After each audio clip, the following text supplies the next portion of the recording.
मग प्रत्येक माणसाने एकच लक्ष ठेवायचे आपल्याला, या ठिकाणी आपण देवाला येतो, देवाला आल्यानंतर आपण कसं झालं पाहिजे, या ठिकाणी आल्यानंतर आपण गप्पा मारतो, नको तिथल्या गप्पा मारू नको, तिथे ठिकाणी पाहुणे भेटला बरं झालं, पाहुण्यांच्या बरोबर पाहुणे गप्पा मारायच्या, पाहुणे बरोबर त्या ठिकाणी गप्पा मारण्याचा टाईम जातो. देवाच्या करता आपण आलोय, या ठिकाणी आल्यानंतर देवाच्या तिथं आल्यानंतर देवाचं नामस्मरण करावं, देवाचं चिंतन करावं, देवाचं नामस्मरण घ्यावं, देवाचं स्मरण करावं, असं आपल्याला आठवतच नाही.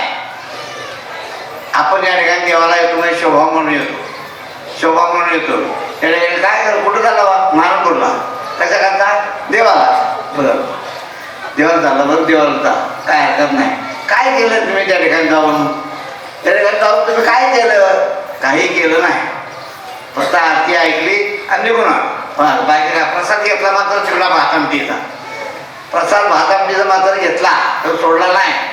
हो, अशा पद्धतीने जर आपण जर आलो तर मग काय होईल तुम्ही सांगा.